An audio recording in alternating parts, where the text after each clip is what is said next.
Mga boss, kaway-kaway naman dyan, walang iwanan. Welcome sa Pinataka Cooking Style. Magluluto tayo ngayon ng lechon paksiw. Painitin ang kawali, huwag patagalin. Si mantika ay ilaglag, huwag mo nang tanungin. Sumunod si bawang, sumabog sa sayaw. Si Bombay ay sumingit, ang matay lumuluhat galaw.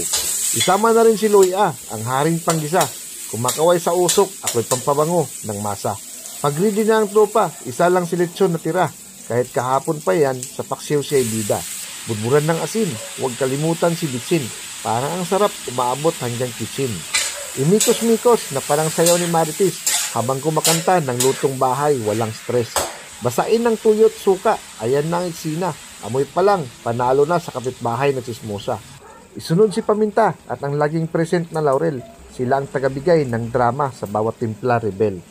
Takpan mo na kahit sandali, huwag maging chismoso. Para umusbong ang lasa sa loob ng kawalit puso. Tapos ilagay na si siling berde at pula, mga pasaway na pampaanghang, swak sa bawat kutsara. Lagyan ng kunting tubig, huwag dami-damihan, baka maging sabaw, hindi na paksiw ang tawag yan.